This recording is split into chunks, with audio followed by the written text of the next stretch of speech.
नमस्कार दोस्तों, स्वागत है आपका हमारे चैनल अचूक मंत्र ज्ञान में। प्रिय भक्तों, आज मंगलवार के दिन जो कोई भी भक्त अपने दुखों से सदा के लिए मुक्ति पाना चाहता है, तो आज हम आपको जो मंत्र सुनाने वाले हैं वह संकट मोचन हनुमान जी महाराज का मंत्र है।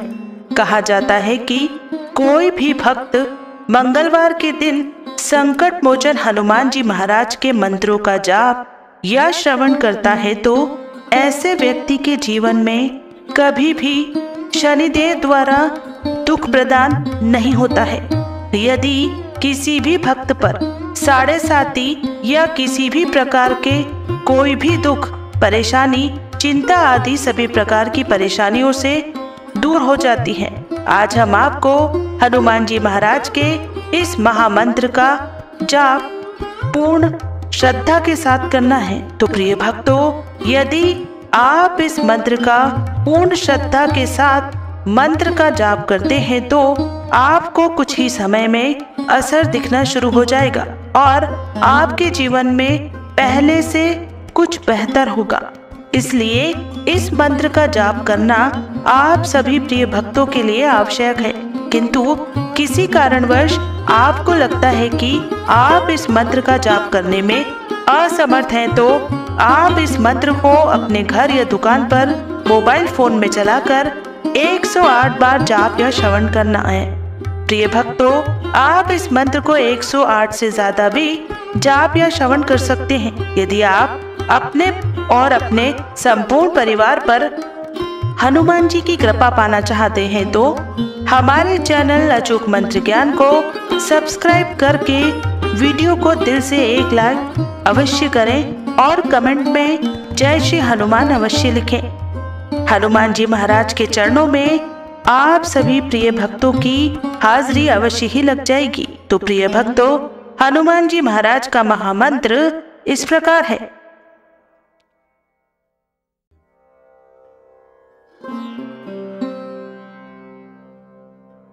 ओम नमो हनुमते भीमसेन अवताराय सर्वशत्रु संहरणाय सर्वरोगहराय सर्ववशीकरणाय रामदूताय स्वाहा। ओम नमो हनुमते भीमसेन अवताराय सर्वशत्रु संहरणाय सर्वरोगहराय सर्ववशीकरणाय रामदूताय स्वाहा। ओम नमो हनुमते भीमसेन अवताराय सर्वशत्रु संहरणाय सर्वरोगहराय सर्ववशीकरणाय रामदूताय स्वाहा। ओम नमो हनुमते भीमसेन अवताराय सर्वशत्रु संहरणाय सर्वरोगहराय सर्ववशीकरणाय रामदूताय स्वाहा।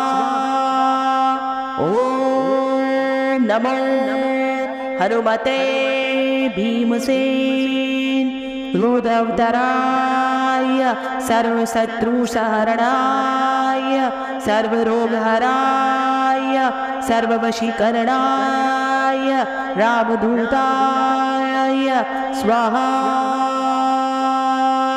ओम नमो हनुमते भीमसेन अवताराय सर्वशत्रु संहरणाय सर्वरोगहराय सर्ववशीकरणाय रामदूताय स्वाहा।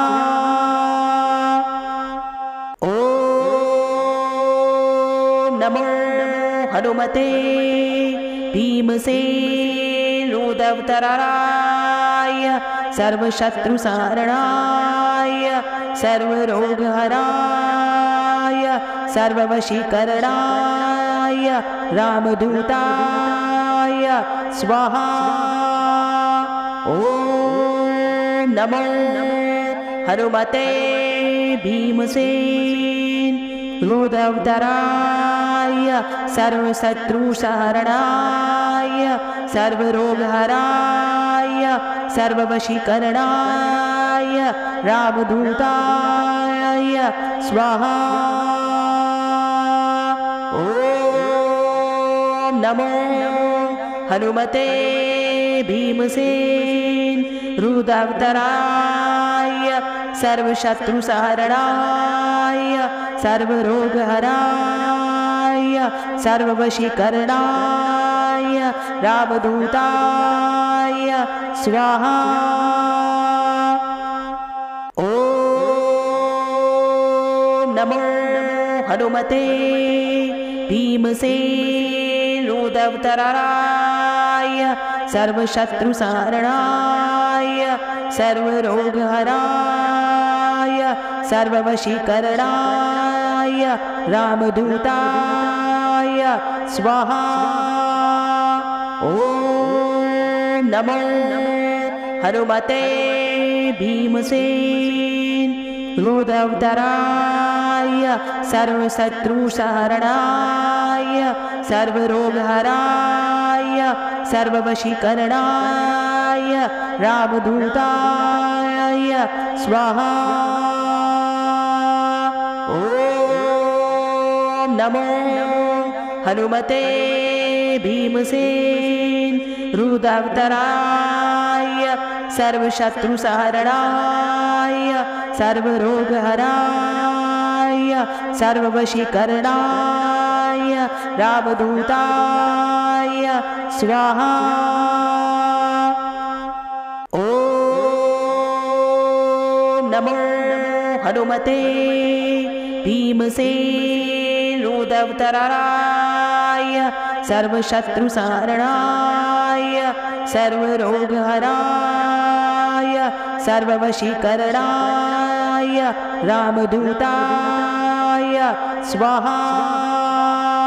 ॐ नमो हनुमते भीमसेन रुद्रावताराय सर्वशत्रुसहरणाय सर्वरोगहराय सर्ववशीकरणाय रामदूताय स्वाहा।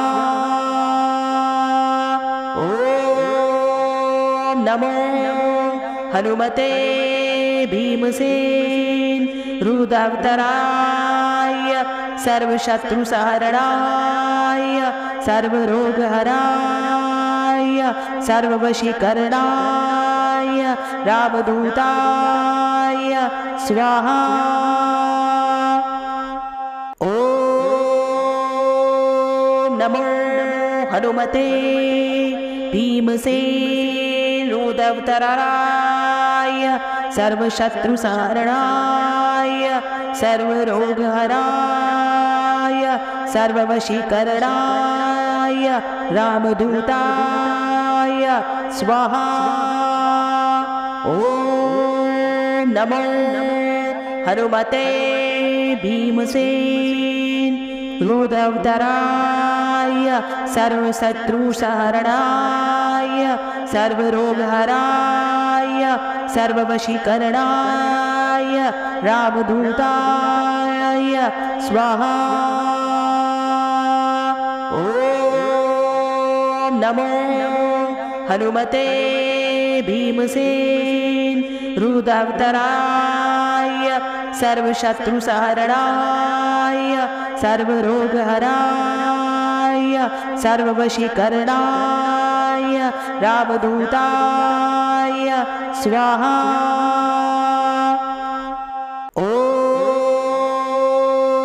नमो हनुमते भीमसेन रुद्रावताराय सर्वशत्रुसहरणाय सर्वरोगहराय सर्ववशीकरणाय रामदूताय स्वाहा। ॐ नमो हनुमते भीमसेन रुद्रावताराय सर्वशत्रुसहरणाय सर्वरोगहराय सर्ववशीकरणाय रामदूताय स्वाहा। ॐ नमो हनुमते भीमसेन रुद्रावताराय सर्वशत्रुसहरणाय सर्वरोगहराय सर्ववशीकरणाय रामदूताय स्वाहा। ॐ नमो हनुमते भीमसेन रुद्रावताराय सर्वशत्रुसहरणाय सर्वरोगहराय सर्ववशीकरणाय रामदूताय स्वाहा। ॐ नमो हनुमते भीमसेन रुद्रावताराय सर्वशत्रुसहरणाय सर्वरोगहराय सर्ववशीकरणाय रामदूताय स्वाहा। ॐ नमो हनुमते भीमसेन रुद्रावताराय सर्वशत्रुसहरणाय सर्वरोगहराय सर्ववशीकरणाय रामदूताय स्वाहा। ॐ नमो हनुमते भीमसेन रुद्रावताराय सर्वशत्रुसहरणाय सर्वरोगहराय सर्ववशीकरणाय रामदूताय स्वाहा। ॐ नमो हनुमते भीमसेन रुद्रावताराय सर्वशत्रुसहरणाय सर्वरोगहराय सर्ववशीकरणाय रामदूताय स्वाहा। ॐ नमो हनुमते भीमसेन रुद्रावताराय सर्वशत्रुसहरणाय सर्वरोगहराय सर्ववशीकरणाय रामदूताय स्वाहा। ॐ नमो हनुमते भीमसेन रुद्रावताराय सर्वशत्रुसहरणाय सर्वरोगहराय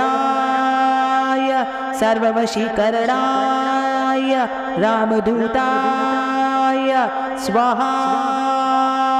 ॐ नमो हनुमते भीमसेन रुद्रावताराय सर्वशत्रुसहरणाय सर्वरोगहराय सर्ववशीकरणाय रामदूताय स्वाहा। ॐ नमो हनुमते भीमसेन रुद्रावताराय सर्वशत्रुसहरणाय सर्वरोगहराय सर्ववशीकरणाय रामदूताय स्वाहा। ॐ नमो हनुमते भीमसेन रुद्रावताराय सर्वशत्रुसहरणाय सर्वरोगहराय सर्ववशीकरणाय रामदूताय स्वाहा। ॐ नमो हनुमते भीमसेन रुद्रावताराय सर्वशत्रुसहरणाय सर्वरोगहराय सर्ववशीकरणाय रामदूताय स्वाहा। ॐ नमो हनुमते भीमसेन रुद्रावताराय सर्वशत्रुसहरणाय सर्वरोगहराय सर्ववशीकरणाय रामदूताय स्वाहा। ॐ नमो हनुमते भीमसेन रुद्रावताराय सर्वशत्रुसहरणाय सर्वरोगहराय सर्ववशीकरणाय रामदूताय स्वाहा। ॐ नमो हनुमते भीमसेन रुद्रावताराय सर्वशत्रुसहरणाय सर्वरोगहराय सर्ववशीकरणाय रामदूताय स्वाहा। ॐ नमो हनुमते भीमसेन रुद्रावताराय सर्वशत्रुसहरणाय सर्वरोगहराय सर्ववशीकरणाय रामदूताय स्वाहा। ॐ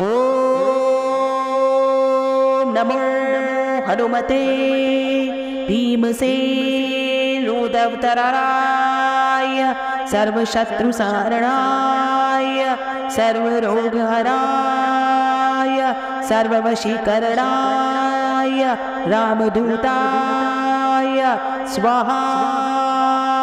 ॐ नमो हनुमते भीमसेन रुद्रावताराय सर्वशत्रुसहरणाय सर्वरोगहराय सर्ववशीकरणाय रामदूताय स्वाहा।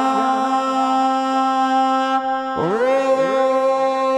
नमो हनुमते भीमसेन रुद्रावताराय सर्वशत्रुसहरणाय सर्वरोगहराय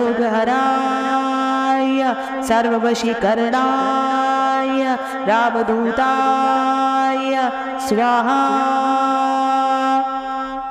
ॐ नमो हनुमते भीमसेन रुद्रावताराय सर्वशत्रुसहरणाय सर्वरोगहराय सर्ववशीकरणाय रामदूताय स्वाहा। ॐ नमो हनुमते भीमसेन रुद्रावताराय सर्वशत्रुसहरणाय सर्वरोगहराय सर्ववशीकरणाय रामदूताय स्वाहा। ॐ नमो हनुमते भीमसेन रुद्रावताराय सर्वशत्रुसहरणाय सर्वरोगहराय सर्ववशीकरणाय रामदूताय स्वाहा। ॐ नमो हनुमते भीमसेन रुद्रावताराय सर्वशत्रुसहरणाय सर्वरोगहराय सर्ववशीकरणाय रामदूताय स्वाहा। ॐ नमो हनुमते भीमसेन रुद्रावताराय सर्वशत्रुसहरणाय सर्वरोगहराय सर्ववशीकरणाय रामदूताय स्वाहा। ओम नमो हनुमते भीमसेन रुद्रावताराय सर्वशत्रुसहरणाय सर्वरोगहराय सर्ववशीकरणाय रामदूताय स्वाहा। ओम नमो हनुमते भीमसेन रुद्रावताराय सर्वशत्रुसहरणाय सर्वरोगहराय सर्ववशीकरणाय रामदूताय स्वाहा। ओम नमो हनुमते भीमसेन रुद्रावताराय सर्वशत्रुसहरणाय सर्वरोगहराय सर्ववशीकरणाय रामदूताय स्वाहा। ओम नमो हनुमते भीमसेन रुद्रावताराय सर्वशत्रुसहरणाय सर्वरोगहराय सर्ववशीकरणाय रामदूताय स्वाहा। ओम नमो हनुमते भीमसेन रुद्रावताराय सर्वशत्रुसहरणाय सर्वरोगहराय सर्ववशीकरणाय रामदूताय स्वाहा। ओम नमो हनुमते भीमसेन रुद्रावताराय सर्वशत्रुसहरणाय सर्वरोगहराय सर्ववशीकरणाय रामदूताय स्वाहा। ओम नमो हनुमते भीमसेन रुद्रावताराय सर्वशत्रुसहरणाय सर्वरोगहराय सर्ववशीकरणाय रामदूताय स्वाहा। ओम नमो हनुमते भीमसेन रुद्रावताराय सर्वशत्रुसहरणाय सर्वरोगहराय सर्ववशीकरणाय रामदूताय स्वाहा। ओम नमो हनुमते भीमसेन रुद्रावताराय सर्वशत्रुसहरणाय सर्वरोगहराय सर्ववशीकरणाय रामदूताय स्वाहा। ओम नमो हनुमते भीमसेन रुद्रावताराय सर्वशत्रुसहरणाय सर्वरोगहराय सर्ववशीकरणाय रामदूताय स्वाहा। ओम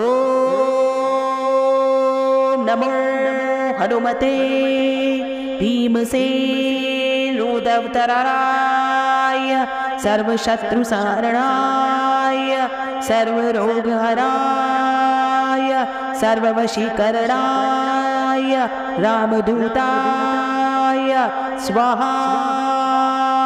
ओम नमो हनुमते भीमसेन रुद्रावताराय सर्वशत्रुसहरणाय सर्वरोगहराय सर्ववशीकरणाय रामदूताय स्वाहा।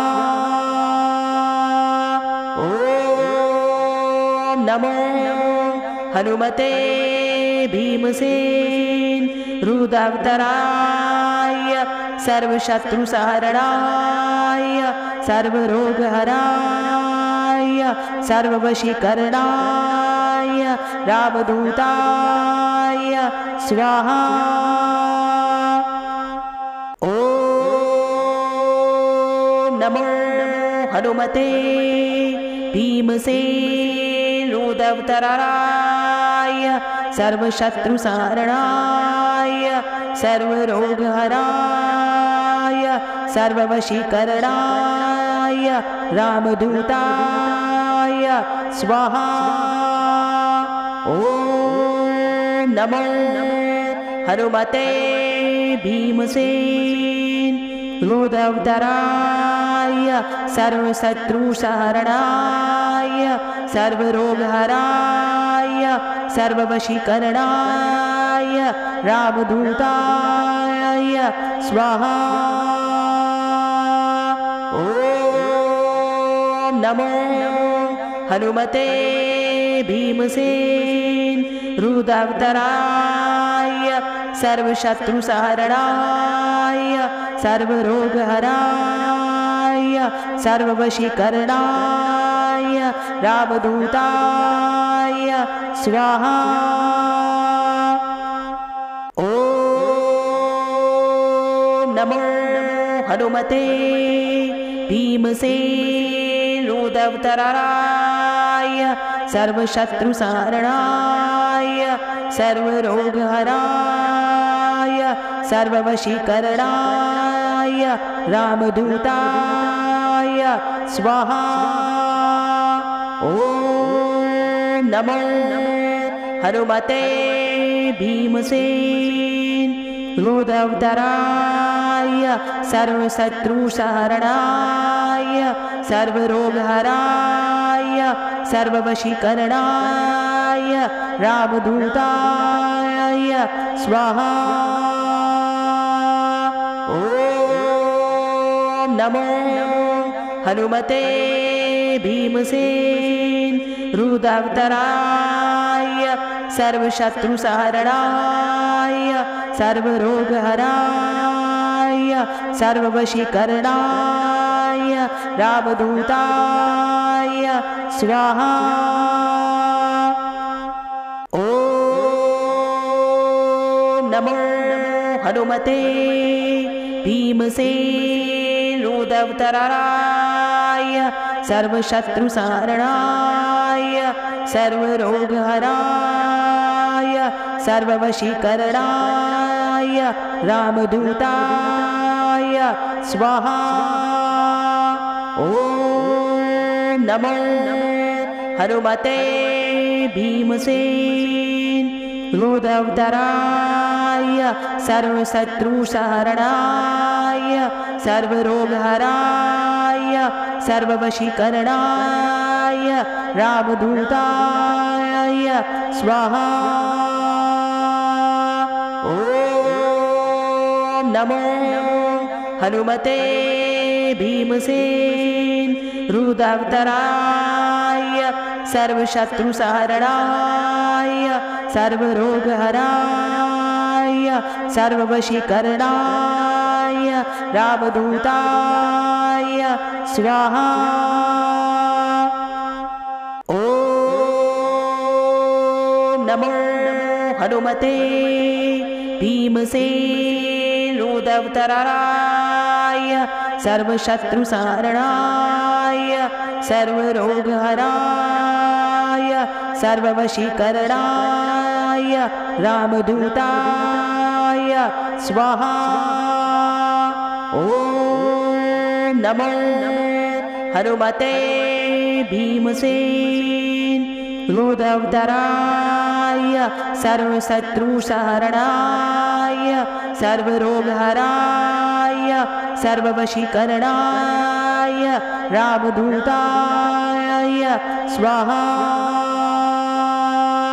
ओम नमो हनुमते भीमसेन रुद्रावताराय सर्वशत्रुसहरणाय सर्वरोगहराय सर्ववशीकरणाय रामदूताय स्वाहा।